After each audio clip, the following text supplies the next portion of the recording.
Hlanganiselwe emzimkhulu wezokurhatsha kwa-SABC e-Auckland Park. Zipahla amakhaza ziza kuwe zisatshisa ngesindebele. Lotshani Sitshaba sekhethu. Ukhethwe njengoSpeaker omutsha wePalamende etsha uThoko Didiza olilunga le-ANC. Didiza ufumene amavoti ayi-284 kwathi uVeronica Mente we-EFF wafumana amavoti ayi-49. Phambilini i-EFF ilile ngokuthi akabalelwe etshatshalazini amavoti kaSpeaker kubone zonke inhlangano. Thome ngokuthi afungiswe ngokuhlekana amalunga amatsha wePalamende avele enhlanganweni zepolitiki ngokuhlukahlukana kwazo. Ngemva kwalapho kwathoma ikambiso yokuvotela uSpeaker omutsha wePalamende ebebaphalisana ngoThoko Didiza olilunga le-ANC ePalamende noVeronica Mente we-EFF. Thebona babe babili abaphakanyiswako kwaba nefuneko yevoti eyifihlo. Ngemva kwalapho benokudosisana ngemva ukuthi amanye amalunga we-EFF ePalamende azwakalisa ukunganeliseki ngendlela ekuragwa ngayo ikambiso yokuvotela uSpeaker le. Bathi kufuze ibe tjhatshalazi bonwe umuntu wonke. State the simple and obvious fact that Rule 7.3 can't be constitutional, can't be consistent with the democratic culture of observing the counting of votes. You can't have a rule that says that when the counting happens, the presiding officer must be alone without any observation. Ijaji elikhulu Raymond Zondo uthe yonke ikambiso esetshenziswa lapha ayiphambani nomthetho. Nokho ugcina avumile bona ke kujanywe kancazana. Chief Justice, can we be given a break to caucus, please? I'm going to allow a comfort break of 15 minutes. Ezinye inhlangano zepolitiki ekubalwa kizi Patriotic Alliance, iDA ne-IFP zithi ngemva kwemkhulumiswano malungana nohulumende wokubusa ngokuhlanganyela zenza isivumelwano sokuvota ne-ANC. Zithi ngalokho zibinga ukubekela phambili abahlali beSouth Africa. Endabeni ze-SABC nginguComfort Masombuka ngikubekela ngise-Auckland Park eJohannesburg. Afungiswe namhlanje amalunga ama-51 wesibethamthetho seMpumalanga. Sibethamthetho seMpumalanga sikhulile ngemva kokungena kwezinye inhlangano ezisithandathu. Ekuthomeni besinenhlalo ezima-30 kanti inhlangano lapho bezizine nje sezisithandathu. I-ANC inhlalo ezima-27 bese umkhonto wesizwe party ube nenhlalo ezili-9 kanti i-EFF ibe nezili-7. I-DA unezisithandathu bese i-Freedom Front Plus iba nasinye ngokunjalo ne-Action SA inasinye. uMandla Ndlovu ukhethwe njengondunankulu omutsha weMpumalanga kwathi uLinda Masina we-ANC wakhethwa njengoSpeaker omutsha. Isekela lakhe kuSem Masango waziwa ngelika Obama esitshabeni samaNdebele. uNdlovu obuye abe ngusihlalo we-ANC eMpumalanga ulitsho uyaligandelela lokuthi lesi isikhathi esitsha sabantu beMpumalanga uthembise ukuletha ukunzinza embusweni wehlandla lekhomba. So people must know that we are going to intervene, that if our deployees are not committed, we will not hesitate to invite them out of their position. Those that are staying just in their position and do nothing, the ANC is going to invite them out. We don't want to continue to complain about the sins of incumbency, about the sins of incumbency. Don't want to complain about that. We want people to get in or want to use incumbency to give services to our people. Ihlangano etsha emkhakheni wezepolitiki umkhonto wesizwe party ngiyo ihlangano ephikisa ngokusemthethweni. Namhlanje sihlangene la ngoba abantu baseMzansi Afrika bakhulumile ukuze kuthumele umlayezo ukuthi ngale nkathi befana ukuthi sikhululeke ngempela ithuba lokukhuleka zange libe khona. Manje namhlanje siyakhululeka ngoba umkhonto wesizwe ubone isidingo sokuthi abantu base South Africa bathola ithuba lokukhululeka eMpumalanga. ezinye inhlangano zepolitiki ekubalwa hlangana nazo iEFF, iDA nehlangano efika kusiphethamthetho seMpumalanga iAction SA zithi zizokuhlala zimbekilihlo uNdlovu bona abe nokuziphendulela. As long as still ANC administration were expecting nothing as the EFF and the people of Mpumalanga, because they've came and gone. That's why this is 7th administration. What happened to the previous 6th administration? Nothing. The people of Mpumalanga are still without water. The children are still crossing rivers to school. There are no food bridges. There's a lot of crisis. The health system is collapsing. A lot of things have actually went worse than before. Nothing is actually getting better. Whether you elect a new premier or you elect a new president, unfortunately things are not getting any better in South Africa. They are getting worse. Therefore, I'm just here again to come and make sure that the current government still account to the people of Mpumalanga. Sekelo sethu Action SA bekuthi into letiningi kodwa la eMpumalanga mina ngifuna ukuphusha masinyane lamabhoda ethu lavulekile labese abaka ukuthi kube nebugebengu nokungasebenzi kwebantu tekulima la eMpumalanga sinemhlaba lomningi kabi lomuhle nanokuthi futhi tekuvakasha sinetindzawo letikahle tekuvakasha uma tingalungiswa kulungiswe nemigwaqo leyakhona kube nekuphepha kwalabantu abazivakashelako imisebenzi itawuba khona eMpumalanga. Impumalanga ithumela abajameli bayo abasithandathu emkhandlwini wemfunda abadoswa phambili nguNdunankulu walokha uRefilwe Mthweni Tsipane njengosihlalo wabo. uNdunankulu omutsha uyokhetha ikhabinethi yakhe ngevekeza ngelesibili. Thank you very much, honorable members. eGauteng kuyathoma ngemva kweminyaka ema-30 bona iANC iloba amavoti amaningi. iANC yesifundeni nesithola inhlalo ezima-28 yalandelwa iDA nenhlalo ezima-20. iEFF yona isebujameni besithathu nenhlalo ezili-11. kanti njengoba nakuzokuba nohulumende webumbano nje isifunda seGauteng naso sivumelene ngakho lokhu. uPanyaza Lesufu ukhethwe godu njengondunankulu wesifundesi ngaphandle kokuphikiswa. uLesufu wenyulwe nguNomuntu Nkomora Lehoko wasekelwa nguMike Moriarty weDA. We've been asked to work together. To work together we will do. We have been asked to combine our ideas for a better Gauteng, and to combine our ideas we will do. We have been asked to leave no one behind, and today we can declare that no one will be left behind. kanti uAudrey Musupia we-ANC naye ukhethwe ngaphandle kokuphikiswa njengoSpeaker wesiphethamthetho seGauteng njenganje ungusomkhandlu wezemidlalo ubukhwari namasiko esifundeni esimi.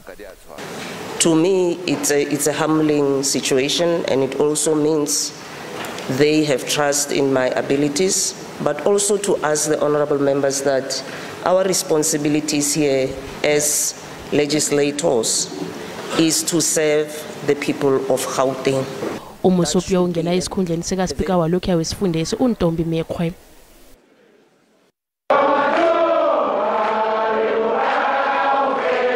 eLimpopo kukhambe kuhle nakho. uDokotela Popi Ramothuba ukhethwe njengondunankulu wokuthoma ongumma esifundeni esiya. uRamothuba ukhethwe nakuhlala isiphethamthetho sokuthoma sikahulumende wehlandla lekhomba. ukhethwe ngongelethu akhambe kube nabaphikisabo. ama-64 amalunga wesiphethamthetho sesifunda afungisiweko eLimpopo ajamele inhlangano zepolitiki ezisithandathu. uMagoma Makhurubetshe ukhethwe njengoSpeaker, kwathi uTebogo Mamurobela wakhethwa njengesekela likaSpeaker. uRamothuba ulindeleke bona amemezela amalunga wesiphethamthetho sakhe khona duze nje. kanti ekhasini lethu leFacebook sibuzile ukuthi wanelisekile na njengomvoti ngabondunankulu abakhethiweyo wesifundeni sangikheni. lokhu kunjengombana namhlanje kukhethwe bonke abondunankulu bemfunda kwakube kwakhethwa noSpeaker weParlamente etsha uThoko Jijiza. asizombona khumbukile.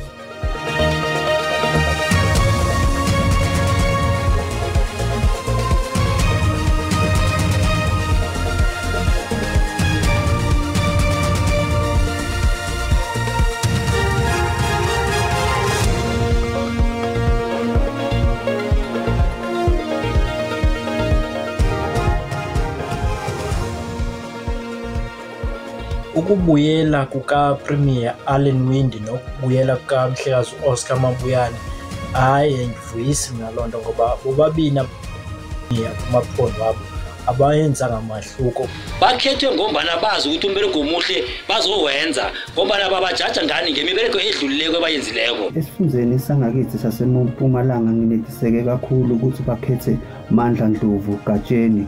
Ngiyamjabulisa lo mama uPhophi lapha eLimpopo, cha uyisebenzela iLimpopo uyayideserve uba yipremier. Mase ngiphawula la ke isame isifundaze KZN bakithi ikuyi highest le. Ndiyaneliseka ukubona lo kaLesotho ephinde wabuyela aphinda waphatha ngoba elaphondo beliphethe kahle kwasekuqaleni. Masithemba kuzoba khona utshintsho ethi sibe khona iservice sibe khona idelivery abazayenza apha ekuhlaleni nasebantwini kuphele izikhalazo yonke into ihambe ngendlela. Umbono ngeumbukele SABC ayizokuthosa umlando ukuziphendulela ngombono omkhulu.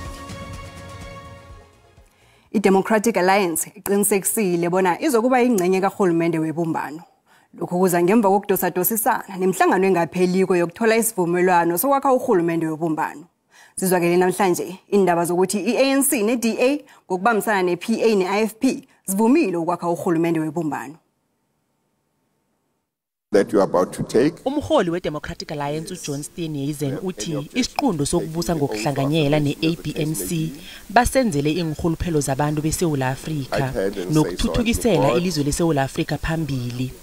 uSteenhuisen ubekhuluma nababiki indaba ngemphumela yemkhulumiswano ngendaba yokubusa ngokubambisana. The DA will co-govern the Republic of South Africa in a spirit of unity and collaboration. The DA takes this historic step forward out of our deep and abiding love for the people of this country.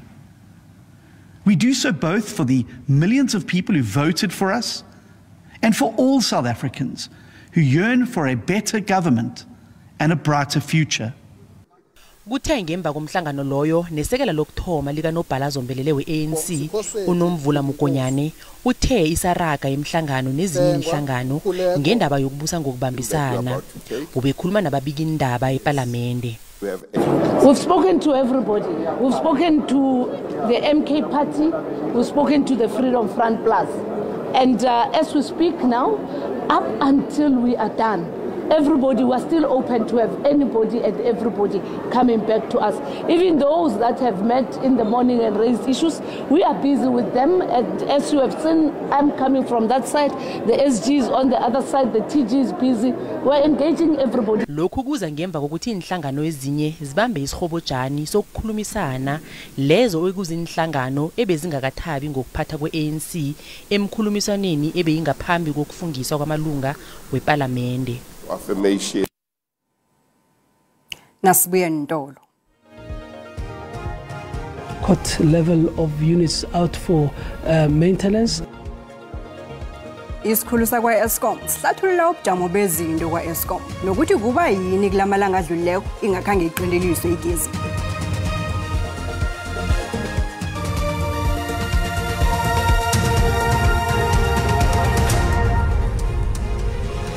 Ubukele indaba ngesindebele na uqeda ukufika sekwamkela kazi indaba eziyazifumana ku YouTube, ku Facebook na ku SABC Plus.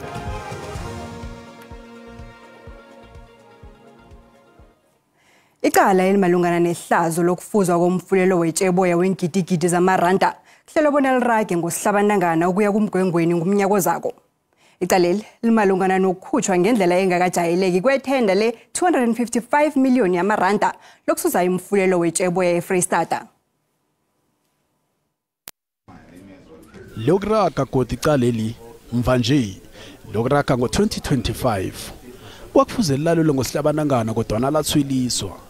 Bonakala kunesivumelwano esilungileke emagcotheni nembusweni bona icaleli lingaraga. Abasole kubalwa kibo nondunankulu walokho weFreystata eSimahashule nosomabhizinisi Edwin Sodi bavele kafeaturesane ekhothe ephakemeko eFreystata. Somkhandlu walokho wezokuhlaliswa kwabantu olimlamleli khewahlala ngaveli ngenxa yokungakaphili kuhle. uMahashule usoli NPA ngokuriyadisa icala elingabomu. Almost 5 years wasting time, money, resources, everything. So deliberate, but let's hope because we want to see justice happening. We want to know who's corrupt, who's not corrupt. So in April, I'm happy that the truth will come out. Umbuso utsho wagandelela bona wona uhlala ulungele icaleli nanyana kunjalo icaleli liphazanyiswa ngabanye abasolwa abathindekako. Umsizi walokho aka Ace Magashule uMurwadi Cholota kulindeleke bona abe yingcenye yabasolwa. Isaraki ikambiso ukubuyisa kwakhe eAmerica. In a nutshell, the courts in America have decided that she is extraditable. The only hurdle to cross now is the signature by Mr. Anthony Blinken, the Secretary General of the United States. And we're looking at a timeline, although not guaranteed, around about 2 months. Bonke abasolwa kulindeleke bona babuyele ekhotho ngomnyaka zako malungana necaleli. Ikhampani ephakela igezi Eskom ithi namhlanje hlangana amalanga ama-79 kunganazo ihlakalo zokuqindeliswa kwegezi. Lokhu kunjengomana iEskom iraga nokwethula ihlelo layo lokuqinisa ama-generator kobanyana kuphunguke ukuqindeliswa kwegezi. Umphathi weEskom uDan Marokane ubekhuluma nababikindaba eMegawatt Park eJohannesburg lapho bekathwaya khona amalanga wakhe alikhulu akhethwa njengomphathi weEskom. Umphathi weEskom uDan Marokane uthi ukusebenza kuhle kwama-generator kwenze bona bekube kunamhlanje igezi ngaqindeliswa. Ubuka abasebenzi beEskom bangaphambi kwakhe ngokusebenza ngokuzikhandla. Lokhu kwenzeka nangaphezulu kokuthi kuphengulwe bona igezi izokunande icima ebusika nje kamanye amalanga. In December last year, we have taken record level of units out for maintenance. When we indicated this, we said we are doing so that when we come to the winter periods, we can have that capacity back to help us with demand. What are we seeing? We are seeing exactly that. The units are coming back. They're a bit more reliable than before. And as a result of that, we have significantly slashed even our expenditure on diesel. Kusesenjalo inkolete zabo masipalata zegezi zibonakala zimraro omkhulu eEskom.